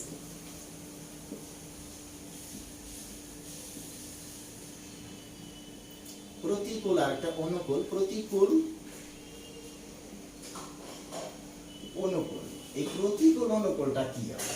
প্রতিকূল অনুকূলটা হলো আমরা সাধারণত যেটা দেখি যে নৌকার বেগ ঘন্টায় 10 কিলোমিটার, অথবা এভাবে বলতেছে যে কোনো এক মাঝি আপনি ধার বেয়ে 15 কিলোমিটার পথ অতিক্রম করে, ধার বেয়ে 15 কিলোমিটার অতিক্রম করে অনুকূলে, আবার প্রতিকূলে ফিরেও আসে, ঠিক আছে? মোট 4 ঘন্টা সময় লাগে বা 8 ঘন্টা সময় লাগে। ওনার ধারের বেগ কত, নৌকার বেগ কত, অথবা স্রোতের বেগ কত, এই ধরনের কিছু অঙ্ক আছে। এগুলো কোন লাগে না, এগুলো অঙ্ক দেখলেই বোঝা যায়, বোঝা গেছে? যোগ বিয়োগ ব্রেনের ভিতরে এমনি হয়ে যায়। মজার একটা গল্প কি বলছেন না, আমি যখন ক্লাস 6 বা 7 করতাম, মনে পড়ে, আমার আব্বু হইলো ই করতো, ব্যবসা করতো, বুঝছেন না, বিজনেস করতো, পিএস কিন্তু পিএস মনে করেন যে হাটে যায় পিএস কিনতো, তো এখন দেখা যাইতেছে যে উনি আপনার ঈদে গেছে পিএস কেনার জন্য গেছে, সাথে আমাকে নিয়ে গেছে। তো এখন দেখা যাইতেছে যে পেঁয়াজের দাম হলো আপনার উনি কিনলো হলো 475 টাকা মন, 40 কেজির দাম 475 টাকা, 475 টাকা মন। এবং যে ব্যক্তি পেঁয়াজ আনছে উনি আনছে 17.5 কেজি। ঠিক আছে, এখন এই তো ক্যালকুলেশন করে, ক্যালকুলেটর দিয়েও আমার পক্ষে তখন সম্ভব ছিল না, কিন্তু আব্বা দেখলাম কি করলো, 2 মিনিটের মধ্যে হিসাব করে টাকা পয়সা দিতে উইদাউট কোনো ক্যালকুলেটর। সেটি কি করে সম্ভব হলো, তখনই আমার ব্রেনে প্রবেশ করছে, একটা বিষয় প্রবেশ করছে, সেটা হলো যত বড় ম্যাথমেটিক্সই হোক, হ্যাঁ, এটা কারো না কারো ন্যাচারাল ক্যালকুলেশন থেকে আসছে একটা না একটা সময়। বর্তমানে এটা আমরা কষ্ট করে সূত্রে ফেলতেছি। ঠিক আছে, তো ন্যাচারাল ক্যালকুলেশনের মধ্যে একটু প্রবেশ করলেই আমি দেখছি অঙ্কের ভিতরে আসলে চমৎকার মজা পাওয়া যায়, যে ন্যাচারাল ক্যালকুলেশন, হ্যাঁ, সেটা হোক বীজগণিত অথবা পাটিগণিত, দেখলে বোঝা যায় এটা কেমন হবে। তো যাই হোক, অনুকূল প্রতিকূল এই হলো আমাদের একটা সাইড আছে। আরেকটা বিষয় হলো এখানে একটা বিষয় আপনারা শিখবেন, যেমন এত সমান সমান কত, এত সমান সমান কত, এর মান কি? আমরা এইভাবে বললাম 1 মাইল সমান সমান কত কিলোমিটার, ঠিক আছে, 1 বিলিয়ন সমান সমান কত কোটি, ঠিক আছে, অথবা আমরা বললাম 1 মিলিয়ন সমান সমান কত লাখ, ঠিক আছে, 1 গজ সমান সমান কয় ফুট, কত ফুটে 1 গজ। এই যে আমাদের একটা সূত্র আছে, ঠিক আছে, এখানে মনে করেন যে 15 থেকে 20টা এই ধরনের আছে যেগুলো আপনার মুখস্থ করলে, যেমন আপনারা সবাই জানেন 100 সেন্টিমিটার 1 মিটার, এটি কিন্তু আমরা জানি, এই যদি দেবে না, তাই না? দেবে কোনটা? এই ধরনেরই সহজ কোনো একটা, যেটা আপনি সচরাচর শোনেন কিন্তু আপনার মন থাকে না, ঠিক আছে, এই ধরনের কিছু বিষয় আছে। আর এটা যদি আপনার না জানা থাকে, আপনি ঠাস করে আপনি ক্যালকুলেটর অপশনে চলে যাবেন, ওইখানে দেখবেন ক্যালকুলেটর লিখে দিবেন, এক সাইডে পাউন্ড আছে আর এক সাইডে ফুট আছে কিন্তু ক্যালকুলেটরের মধ্যে, ঠিক আছে, দেখবেন ঠাস ঠাস বেরিয়ে যেতেছে। এবং কোনটা কোনটা করুন লাগবে সেটা আমি দেখতে পাইনি, এখান থেকে 8টা থেকে 10টা করুন লাগে সেটা বরাবরই চলে আসে। আচ্ছা, এরপরে আসেন, এটা হলো আমাদের গাণিতিক যে অংশটা গেল, ঠিক আছে, গাণিতিক অংশ কিন্তু এর বাইরে থেকে সাধারণত আমাদের গাণিতিক অংশ প্রশ্ন হয় না, বা গাণিতিক যে সাইডগুলো, কিন্তু এখন আমাদের একটা সাইড আছে ত্রিকোণমিতি, ঠিক আছে। এখন এই ত্রিকোণমিতির যে সাইডটা, এখান থেকে কোন জায়গা থেকে প্রশ্ন হয়? ত্রিকোণমিতির প্রশ্ন সচরাচর হয়ে থাকে একটা জায়গায় থেকে, সেটা হইল অবনতি কোণ উন্নতি কোণ। একটা চ্যাপ্টার আছে না, অবনতি কোণ উন্নতি কোণ, ঠিক আছে, এই চ্যাপ্টার থেকে। এবং এটাও ওই sin 30 degree, sin 60 degree, cos 30 degree, cos 60 degree, tan 30 degree, tan 60 degree, কোন সময় কোন ডিগ্রি করে তাও পাই না, ঠিক আছে, কিন্তু ওইগুলো খুব সহজেই করা যায়। এটা হলো অবনতি আর উন্নতি কোণ থেকে সাধারণত এখানে থাকে, এবং এটা বিসিএস পর্যন্ত থাকে, ঠিক আছে। তবে এখানে আরেকটা বিষয় আমি বলবো, পিথাগোরাসকে বাদ দেওয়া যাবে না। পিথাগোরাসের যে সূত্রটা, কলমে দাগ কি একটু আচ্ছা হচ্ছে, মানে পিথাগোরাসের যে সূত্রটা, এটা কিন্তু আমাদের মনে রাখতে হবে, কারণ পিথাগোরাসের সূত্রটা এই ত্রিকোণমিতির ক্ষেত্রে প্রচুর প্রয়োগ হয়, জ্যামিতির ক্ষেত্রে প্রচুর প্রয়োগ হয়। আর পিথাগোরাসের সূত্রটা আমাদের অত কষ্ট করে মনে রাখার দরকার নাই, জিনিসটা কি আসলে ওর মূল বিষয়টাকে একটু যাই নেওয়া, অঙ্ক দেখা মাত্র অঙ্ক শেষ। কিসের জন্য মানে আমি বলি, একটু এ পর্যন্ত অবশ্যই লেখা হয়েছে, মুছে বলবো? জি স্যার। পিথাগোরাস এই বেচারা কইছিল কি, বুঝছেন না, কষ্ট করে আমরা মুখস্থ করি, আসলে কিছু না। এই মনে করেন একটা ত্রিভুজ, এই ত্রিভুজের নামটা হলো একটা সমকোণী ত্রিভুজ। সমকোণী ত্রিভুজ কাকে বলে? কেউ আমরা যারা অঙ্ক ততটা বুঝি না, তারা কিন্তু এইভাবে নিয়ে আসে যে সমকোণ যেহেতু, তাহলে 3টা কোণই সমান, ঠিক আছে, সমবাহু যেহেতু সবগুলো বাহু সমান, তাহলে সমকোণ, তাহলে 3টা কোণই সমান না। সমকোণের একটা কোণ হলো 90 ডিগ্রি। আবার অনেকেই তাল পায় না, 90 ডিগ্রি না কয় ডিগ্রি ভাগে দিচ্ছেন, বুঝুন কেমনে, ঠিক আছে। 90 ডিগ্রি কাকে বলে? কিচ্ছু না, এই যে মনে করেন আপনি একটা রেখা টানলেন, এই রেখার উপরে ঠিক উপর থেকে লম্বা লম্বি ভাবে যে রেখাটা টাইমে এসে বিন্দুতে মিলিত হবে, এইখানে যে কোণাটা তৈরি হয়েছে, কোণ আপনার ঘর, আপনারা যে বিল্ডিং এ থাকেন, ভবনে থাকেন, এটা প্রত্যেকটা কোণাই কিন্তু 90 ডিগ্রি। হ্যাঁ, কারণ তাছাড়া 90 ডিগ্রি যদি না বানাতে পারতো ঘর ভেঙে যেত। দেখেন 90 ডিগ্রি, সব 90 ডিগ্রি না কোণার, অর্থাৎ একদম এইভাবে এসে যখন পড়ে, এটার নাম কত ডিগ্রি? 90 ডিগ্রি। ঠিক আছে, এখন যদি এটা একটু এই পেলে বাড়াই দিতাম, এই পাশে যদি হয় 90 ডিগ্রি, এই পাশে কোনো অপরাধ করছে, তাহলে এই পাশে 90 ডিগ্রি। হ্যাঁ, এখন দেখেন এই ডিগ্রিটা কতটা হয়েছে, একটা সরল রেখার উপরে দুইটা কোণ হয়েছে, তাই না? এই সরল রেখার উপরে দুইটা কোণ হয়েছে, তাই জন্য এটার নাম কি? সরল কোণ। এক সরল কোণ সমান সমান 180 ডিগ্রি। 90 যোগ 90 সমান সমান তার 140 না, 90 যোগ 90 সমান সমান কত? 180। 180 ডিগ্রি মানে দুই সমকোণ। দুই সমকোণ মানে কি? এক সরল কোণ। এই তো কাহিনী। আচ্ছা, আর আমরা জানি একটা ত্রিভুজের তিন কোণের সমষ্টি কত? 180 ডিগ্রি। একটা ত্রিভুজের তিন কোণের সমষ্টি 180 ডিগ্রি। তো আপনি খেয়াল করেন, এইটা যদি হয় 90 ডিগ্রি, তাহলে এটা কি 90 ডিগ্রি হবে? এটা কি 90 ডিগ্রি হবে? কত তা জানি না, কিন্তু এই দুটো মিলে কত হবে 90 ডিগ্রি। এটা কত ডিগ্রি, এটা কত ডিগ্রি তা কিছু জানি না, কিন্তু এটা আছে 90 ডিগ্রি, এটা বুঝতেছি। 90 ডিগ্রি কোণের বিপরীত বাহুর নামটা হলো অতিভুজ। হ্যাঁ, অর্থাৎ 90 ডিগ্রি কোণের বিপরীত বাহুটার নাম হলো অতিভুজ। ভুজ মানে হলো বাহু, আর কিছুই নাই। হঠাৎ করে যদি জিজ্ঞাসা করে ভুজ মানে কি, একটা রেখা বা বাহু, একটা রেখা, ভুজ। আচ্ছা, অতিভুজ মানে সবচেয়ে বড় ভুজ। যেমন অতি খারাপ মানে কি? সবচেয়ে বেশি খারাপ। অতি ভালো মানে কি? সবচেয়ে বেশি ভালো। অতি চালাক মানে কি? গোপালবাড়ির মন্ত্রী। অতি চালাক, ঠিক আছে? তার মানে অতিভুজ মানে কি? সবচেয়ে বড় ভুজ। দেখছেন, তার মানে এটাই কিন্তু সবচেয়ে বড় বাহু। অতিভুজ সমকোণী ত্রিভুজের সবচেয়ে বড় বাহু, এই গেল অতিভুজ। আর লম্বা লম্বি যেটা এসে পড়ছে ওটার নাম লম্ব, এবং ভূমির সাথে যেটা মিলে আছে ওটার নাম হলো ভূমি। তো এখন উনি পিথাগোরাস কি বলছে? পিথাগোরাস বলছে, দেখেন যে একটা সমকোণী ত্রিভুজের উপরে যদি আমরা কোনো বর্গক্ষেত্র আঁকাই, বর্গক্ষেত্র মানে কি? যেটার চারটা বাহু সমান, প্রত্যেকটা বাহুই সমান, প্রত্যেকটা কোণই এক সমকোণ। তার মানে কি? এটা এখান থেকে লম্বালম্বি ভাবে যাবে, এটা এখান থেকে লম্বালম্বি ভাবে যাবে। যদি আমরা কোনো আঁকাইতে চাই, বর্গক্ষেত্র আঁকাইতে চাই, তার মানে এটাও 90 ডিগ্রি, এটাও 90 ডিগ্রি, এটাও 90 ডিগ্রি, এটাও 90 ডিগ্রি। এজন্যই তো এটার নাম বর্গক্ষেত্র। বর্গক্ষেত্র মানে যেটা চারটা কোণে 90 ডিগ্রি এবং চারটা বাহুই সমান। আর যে কোনো বর্গক্ষেত্র বলতে যে কোনো চতুর্ভুজ ক্ষেত্রের ক্ষেত্রফলের সূত্রই হলো ক্ষেত্রফল। চতুর্ভুজ ক্ষেত্র হইলেই হয়েছে। ক্ষেত্রফল মানে কি? দৈর্ঘ্য গুণন প্রস্থ।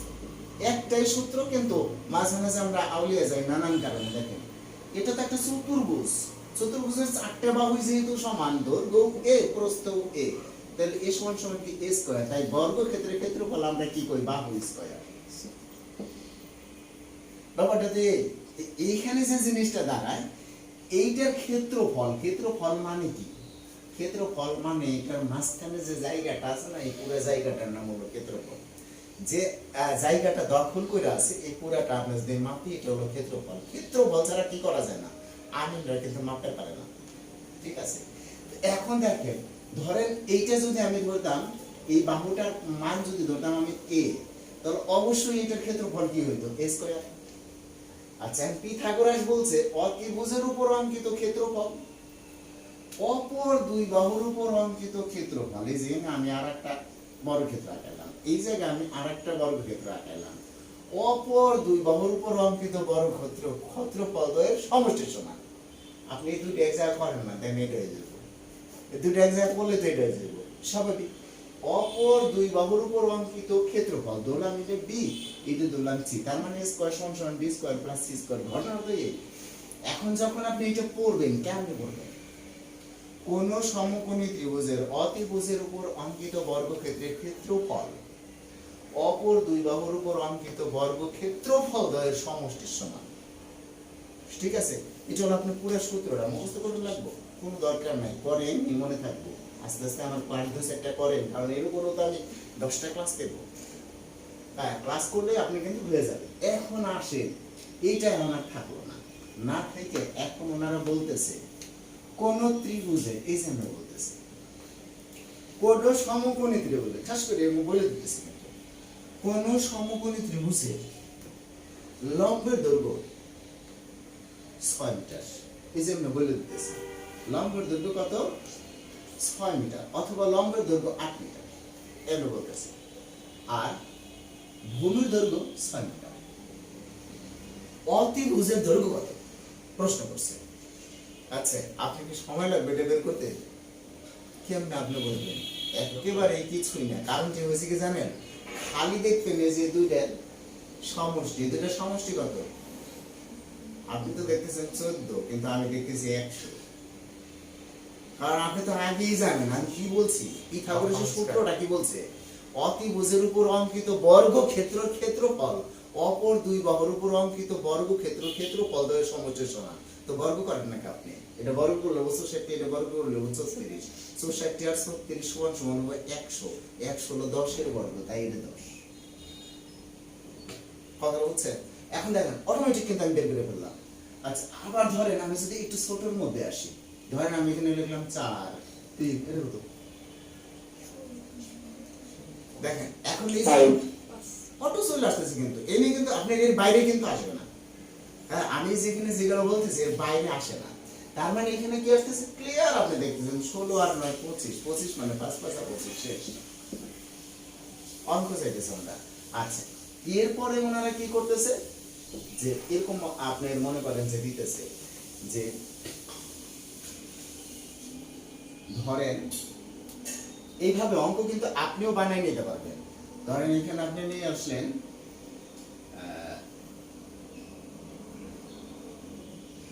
15, এটা দিলেন আপনি 15, অথবা এটা দিলেন আপনি 20, আচ্ছা এটা দিলেন আপনি 15। আচ্ছা, এখন কি বলা যাবে কত? নিশ্চয়ই এটার থেকে এটা বেশি হবে, ওরা এমনিই তো বুঝতেছে, ডিফারেন্সটা খালি একটু কি হবে, বুঝে দেখেন ডিফারেন্সটা কি। দেখেন আমি একটু বোঝাই দিতেছি, আর একটু বোঝাই, দেখেন এটা কত 20, এটা কত 15, ডিফারেন্স কত 5। অবশ্যই এটা বড় হবো, ওই সিরিয়ালই আগাইবো 25 হয়ে যায়। বোঝেন না কথাটা? একদম পরিষ্কার বুঝিয়ে দিচ্ছি, ডিফারেন্স দেখে আপনি বলে দিতে পারবেন। কেমন দেখেন, 20 এর স্কয়ার মানে 400, 15 এর স্কয়ার মানে 225, এই হলো 625, 25 এর স্কয়ার মানে 625। ইয়াও কি আপনি মনে রাখুন লাগবো? তাও না, ইয়াও আপনার স্কয়ার কিছু মনে রাখুন লাগবে না, আপনি খালি দেখুন এই যে এমনি, এই দেখ আমি দেখাই দিচ্ছি 3 4, ডিফারেন্স কত? তাহলে এটা অবশ্যই পাস, কাহিনী শেষ। তাহলে আপনি ডিফারেন্সটা একটু খেয়াল করবেন। আর সরি, ডিফারেন্স কত? তাহলে এটা অবশ্যই 10। কি এই অঙ্ক করতে কি আর কোনো সমস্যা হবে? কিছু না, তবে পিথাগোরাসের সার কথা কিন্তু একটু, হ্যাঁ, আর এইগুলা অনেক সময় থাকে, আর অনেক সময় আমাদেরকে বিপদে বলে, যে এতেই ভাবে বলতেছে যে একটি সমকোণী ত্রিভুজের লম্বের দৈর্ঘ্য 8 মিটার এবং ভূমির দৈর্ঘ্য 6 মিটার হলে ওই ত্রিভুজটির অতিভুজের দৈর্ঘ্য কত হবে?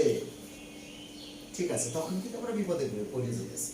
তো এটা হলো আপনার ত্রিকোণমিতিকের যে সাইডগুলো, তার মধ্যে আমাদের একটা জ্যামিতি ত্রিকোণমিতি, এটা কিন্তু এর সাথে এই যে এই জিনিসটা রিলেটেড হলো আপনার ত্রিকোণমিতির যে পরিমাণের যে সাইডগুলো আছে, যে আপনার কোন যেন উন্নতি কোণ অবনতি কোণ, এই চ্যাপ্টারের মধ্যে এই অঙ্কটার খুব বেশি সম্পর্ক আছে, ভালো সম্পর্ক আছে। এরপরে যেটা আসতেছে পরিমিতি থেকে দুই একটা অঙ্ক থাকে লাস্ট চ্যাপ্টারের দিকে। পরিমিতি কত নাম্বার? 18। আচ্ছা, পরিমিতি থেকে কি ধরনের অঙ্ক থাকে সেটা আমি বলে দেব। সেটা হলো, এটা হলো কনক, ঘনক, কোনক, ঘনক, এই ধরনের কিছু অঙ্ক থাকে। কনক বলে কি, ঘনক বলে কি, একটু মানে মনে করেন যে একটা বেলনের আয়তন এত, আয়তন মানে দৈর্ঘ্য গুণ প্রস্থ গুণ উচ্চতা, ঠিক আছে? তো এই অঙ্কটা আমি যখন করাবো তখন পরিষ্কার বুঝিয়ে দেবো, কারণ একদিনে তো আর সব বোঝানো যাবে না, নাকি যাবে? যাবে না কিন্তু। আচ্ছা, এখন আসেন গাণিতিক পার্ট কিন্তু আমাদের অনেকটাই শেষ। এখন আসেন আপনার সাইডটা হলো বৃত্ত। আমি একটু জ্যামিতির মধ্যে চলে আসছি। হ্যাঁ, এই জ্যামিতির মধ্যে চলে আসলে বৃত্তটাকে আমি একটু আলাদা করলাম। কিসের জন্য জানেন? কারণ এই বৃত্তটার মধ্যে যে ভুজটা আছে ওটা কিন্তু একটাই, গোল। আর চতুর্ভুজের মধ্যে বাহু আছে 4টা বাহু, ত্রিভুজের মধ্যে বাহু আছে 3টা বাহু, পঞ্চভুজের মধ্যে বাহু আছে 5টা বাহু, ষষ্ঠভুজ যদি বানাই তাহলে ওটার মধ্যে বাহু আছে 6টা বাহু। কিন্তু বৃত্তের মধ্যে একটাই বাহু। হ্যাঁ, আর ওই বাহুটার নাম কি? পরিধি। ঠিক আছে? এই বৃত্ত সংক্রান্ত 8টা থেকে 10টা রূপ আছে। ঠিক আছে? যেমন বৃত্তটা কি এটা যদি আমরা বুঝি, এবং বৃত্তের যে আশেপাশে যারা আছে, যেমন আমরা এরকম একটা বৃত্ত অঙ্কন করলাম, অঙ্কন করে এগুলোর নামগুলো জানান লাগবো, খালি করলে দেবো না, নামগুলো জানান লাগবো। বৃত্তের মাঝখানে যে আমরা বিন্দুটা দিলাম ওটার নাম হলো কেন্দ্র, সেন্টার, তাই না? কেন্দ্র আর চারদিকে যে দূরত্বটা, চারদিকে যে দেখাইছি আমরা, এটার নাম হলো পরিধি, রাইট? কেন্দ্র থেকে পরিধি পর্যন্ত দূরত্বকে কি বলে? ব্যাসার্ধ। কেন্দ্র থেকে পরিধি থেকে পরিধি পর্যন্ত যা কেন্দ্রের মধ্য দিয়ে যায়, পরিধি থেকে পরিধি পর্যন্ত যা কেন্দ্রের মধ্য দিয়ে গেছে, এটার নাম কি? এটা কিন্তু কি ছিল? ব্যাসার্ধ। এখন এটার নাম কি হয়ে গেছে? ব্যাস। পুরাটাই, কারণ ব্যাসের অর্ধেক না, কিন্তু পুরা ব্যাসই। কিন্তু এটা যদি কেন্দ্র দিয়ে না যায় তাহলে এটার নাম জ্যা। যদি কেন্দ্র দিয়ে না যায় তাহলে এটার নাম কি? জ্যা। তাই অনেক সময় প্রশ্ন আছে, হ্যাঁ, বৃত্তের সবচেয়ে বড় জ্যা কোনটি? বৃত্তের সবচেয়ে বড় জ্যা কোনটি? অথবা বৃত্তের সবচেয়ে বড় জ্যা এর নাম কি? ব্যাস। বুঝে গেছে? এখন এইগুলোর মধ্যে থেকে আবার কিছু কোণ আকার। ঠিক আছে? এখন দেখেন, এইটা কিন্তু এই যে আমি এই জায়গা দিলাম, দিয়ে এই জায়গা থেকে একটা কিনে গেলাম, রেখা নিয়ে গেলাম। হ্যাঁ, এই যে বাইরের থেকে যে স্কুইয়ার যে রেখাটা গেছে এটার নাম হলো স্পর্শ। স্পর্শ। ঠিক আছে? এখন দেখেন, স্পর্শ বিন্দুতে কিন্তু চাইলে আমি কোণ উৎপাদন করতে পারি। স্পর্শ বিন্দুতে কোণ উৎপাদন করতে পারি। স্পর্শ বিন্দুতে যে কোণগুলো উৎপাদন করছেন, এই কোণগুলোর একটা পরিমাণ আছে। চাইলে আমি কেন্দ্র থেকে আলাদা করে এই পর্যন্ত একটা কোণ নিয়ে আসতে পারি। নিয়ে আসার পর এখানে 2টা ত্রিভুজ হয়ে গেছে। এই 2টা ত্রিভুজের মধ্যে সম্পর্ক কি? এই কোণগুলোর মধ্যে সম্পর্ক কি? এই নিয়ে 6টা সূত্র আছে। সূত্র মানে অনেক বড় সূত্র না, বলে দিলে হয়ে গেল, একবার বলে দিলে হয়ে গেল। ঠিক আছে? আপনি দেখবেন যে হয়ে যাবে। জাহাঙ্গীরনগরের 6 সূত্রের বাইরে আমি আজ পর্যন্ত প্রশ্ন দেখিনি বৃত্তের সাইডে থেকে। তো আমি তারপরে যেটা বলবো ব্রাদার 20 নাম্বার মানে শেষ নাম্বার। ঠিক আছে? এইখানে আমি যেটা বলবো কোণ। কোণ সম্বন্ধে আমাদের একটু জানতে হবে, যেমন পূরক কোণ, সম্পূরক কোণ, ঠিক আছে, সন্নিহিত কোণ, বিপরীত কোণ, বিপ্রতীক কোণ, এরকম স্থূল কোণ, সূক্ষ্ম কোণ, কিছু নাই। এই সম্পর্কে আমরা একটু জানবো, জেনে নিলে হয়ে গেল। যেমন পূরক কোণ, এই তো কথাটা যদি বলি, পূরক কোণ আর সম্পূরক কোণ প্রত্যেক বছরই সাধারণত দেখা যায় বিসিএস একটা প্রশ্ন আসতেই পারে। পূরক কোণ আর হলো সম্পূরক কোণ। পূরক কোণটা কি? যে 2টা কোণের সমষ্টি যদি 90 ডিগ্রি হয় তাহলে একটা সাপেক্ষে আর একটাকে পূরক কোণ বলে। মানে কি? ধরে 2টা কোণের সমষ্টি আছে 90 ডিগ্রি। এখন এই ক্ষেত্রে একটার মান আছে 60 ডিগ্রি। এখানে যদি প্রশ্ন করে একটি পূরক কোণ 60 ডিগ্রি হলে অপরটি কত? 30 ডিগ্রি। তাই না? আর এটার সাথে কি আছে? সম্পূরক কোণ। ঠিক আছে? এটা হলো 2টার সমষ্টি হলো 180 ডিগ্রি। একটি সম্পূরক যদি হয় 110 ডিগ্রি, আর একটা কত? 70 ডিগ্রি। ঠিক আছে? সেটা আমরা আলোচনা করব অবশ্যই। ঠিক আছে? এই জন্য কোণ সংক্রান্ত আমাদের একটা ছোট্ট আলোচনা আছে, ত্রিভুজ সংক্রান্ত একটা আলোচনা আছে, এবং চতুর্ভুজ সম্পর্কে একটা সংক্ষিপ্ত আলোচনা আছে। যে আলোচনা করলেই আমাদের এই চতুর্ভুজ বলতে আমরা বুঝি কি? বর্গক্ষেত্র, আয়তক্ষেত্র, সামান্তরিক ক্ষেত্র, রম্বস, ট্রাপিজিয়াম, কিছু না। আমরা যখন চতুর্ভুজটা বুঝবো এগুলো সবই বুঝবো, ত্রিভুজটা বুঝলে তখন এগুলো সবই বুঝবো। This is our 20 topics. এখন আপনি ভাই আপনার বইতে মিলিয়ে দেখেন, এর বাইরে থেকে কোনো প্রশ্ন ব্যাংক বের করে মিলিয়ে দেখেন যে এর বাইরে থেকে কোনো প্রশ্ন আপনি পাইছেন কিনা। ইচ্ছা মতো আপনি ঘাটতে পারেন এবং আমি আপনাকে একটু মিলাই দিই।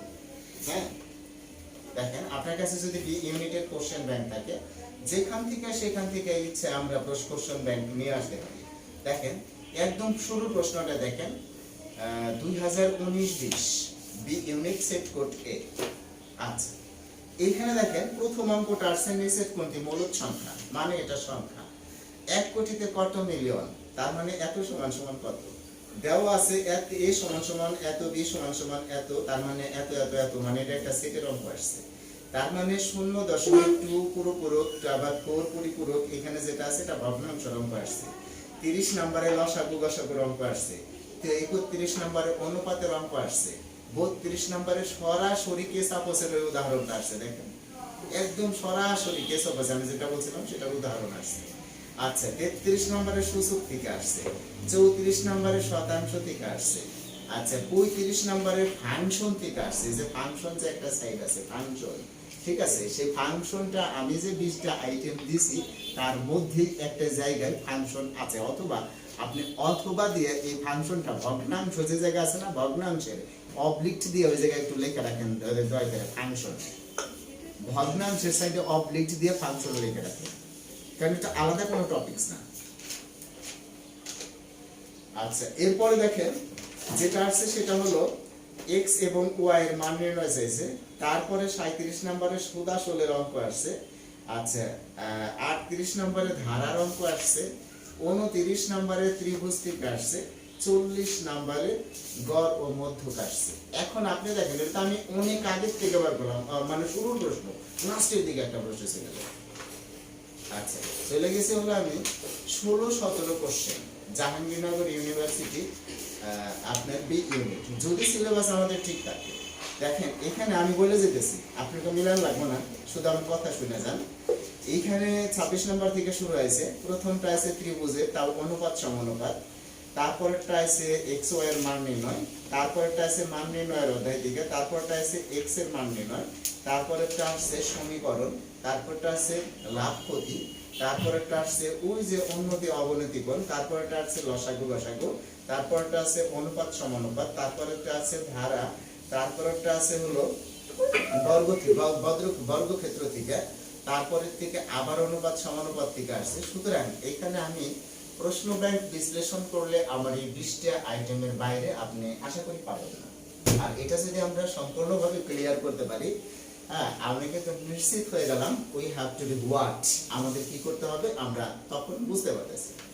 তো যাই হোক, কেমন লাগলো আমার সিলেবাসটা আপনাদের? স্যার অনেক ভালো স্যার অনেক সুন্দর, অনেক। স্যার এগুলো তো আমরা কেউ থেকে জানি না, যাদেরকে বলতাম ভাই এটি পড়ো এটা সব পড়ো, আর তো সব পড়বো কই স্যার, আমি ইহাতে এমনি অনেক দুর্বল। এখন তো স্যার আমার মনে হচ্ছে যে অনেক সহজ হবে স্যার, আপনার তো সবগুলা ক্লাস হলো। আর প্রথম থেকেই তো আপনার ক্লাসগুলো দেখে আসতেছি, তখন থেকেই তো আপনি বুঝছেন স্যার যে আমি আপনার অনেকগুলাই ক্লাস দেখে আমি কিছু কিছু অঙ্ক সলিউশন করছি স্যার, পারি মোটামুটি দেখে। বুঝতে পারছি, ধন্যবাদ আপনাকে। তো এখন বিষয়টা হলো আমরা অঙ্কের সিলেবাসটা, এই যে আমি সিলেবাসটা দিলাম 20টা আইটেম দিলাম, এই 20টা আইটেম যদি আমরা কভার করতে পারি, ঠিক আছে, একদম পরিপূর্ণভাবে যখন আমরা কভার করতে পারবো ইনশাআল্লাহ, ঠিক আছে, ইনশাআল্লাহ আপনার একটা অঙ্ক কাটা যাবে না। কারণ আমরা জানি, ঠিক আছে স্যার, আশা করতেছি স্যার ইনশাআল্লাহ। কি বলেন স্যার? কারণ আমাদের এখানে বি ইউনিটের সবচেয়ে বড় সুবিধা কি জানেন, আমি দেখছি আমার স্টুডেন্টের সাধারণত এই জায়গায় 15 মার্ক যায় না, আইকিউ এর 15 মার্ক যায় না, বুঝছেন, সাধারণত।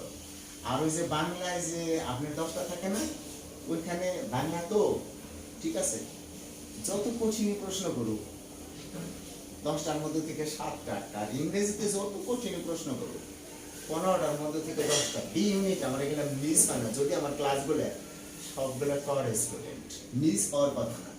আর সাধারণ জ্ঞান আছে না 25টার মধ্যে থেকে 15টা ইনশাল্লাহ। আর আপনি যদি এই পরিমাণ মার্কস ক্যারি করতে পারেন, ঠিক আছে, তাহলে আপনি 1 থেকে 10 পর্যন্ত আপনার অবস্থান থাকবে ইনশাআল্লাহ স্যার, অনেক চেষ্টা করবো স্যার, আপনি খালি পাশে থাকলেও। ইনশাল্লাহ দোয়া রাখেন, আমি আপনাদের পাশে থাকার চেষ্টা করব। আর হলো আজকে আমি বড় ক্লাস নেব না, বিস্তারিত ক্লাসও নেব না, ক্লাস নেব, ঠিক আছে, কিন্তু এখন নেব না, কারণ আজকে 4টার সময় আপনারা জানেন জিকে একটা ফ্রি ক্লাস আছে, এই ফ্রি ক্লাসে সবাই অংশগ্রহণ করবেন, জিকে বি ইউনিট এবং সি ইউনিট, ঠিক আছে, সেখানে একটা বিস্তারিত ক্লাস স্যার, একটা ক্লাস 3 এটা সম্পূর্ণ sir, Bangla English GK sir বললে মনে করেন যে মাথা থেকে তেও চলে যাবে। বি ইউনিট থেকে তো অনেক ধারণা পাইছে, আরো পামু স্যার। সি ইউনিট নিয়ে একটা প্লিজ ফ্রি ক্লাসে মনে করেন যে বিকাল 4টার দিকে স্যার ব্যাখ্যা করবেন, জিকে তো বলবেনই, সাথে একবার সি ইউনিটের সম্পূর্ণটা স্যার প্লিজ। মানে সি ইউনিটের সম্পূর্ণটা যদি আমি আজকে করতে যাই আমি কি সময় শেষ হতে পারবো? না না না, এনে থাক স্যার। আমি মনে করেন জি সি ইউনিটের জি কে থাকে হলো 50টা, খেয়াল করছেন? ওই 50 পাইলে তো সানসে অ্যাটাক করে না, ঠিক আছে? এই কারণে আমি জি কে আলোচনা করি, আবার মনে করেন যে 2-4 দিন পরে বাংলা আর ইংরেজি থেকে আলোচনা করি, মানে 2-3 দিন পরে প্রি ক্লাসে। তবে আমি শুক্রবার পরীক্ষা। হ্যাঁ, শুক্রবার পরীক্ষার মধ্যে আমি এখানে যে আইটেমগুলো দিলাম, এই আইটেমগুলো তো আমি আপনাদের ওইভাবে সলভ করাই নেই, বুঝছেন না? প্রত্যেকটা আইটেম সম্পর্কে আমি আপনাদের আজকে বলবো, একটা সময় বলবো।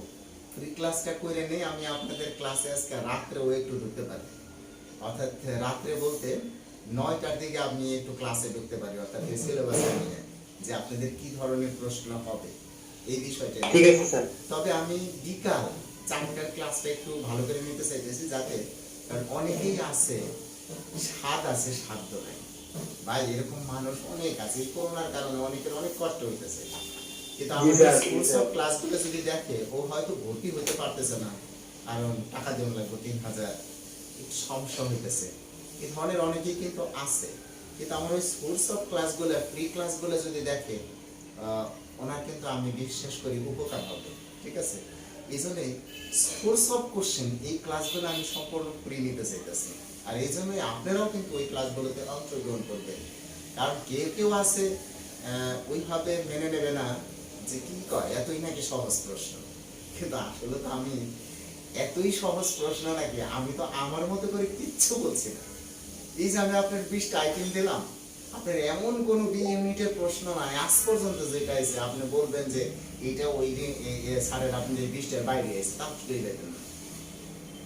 সুতরাং আমি তো এলোমেলো কথা বলছি না, আমি অথেন্টিক সোর্স থেকে কথা বলছি, ঠিক আছে?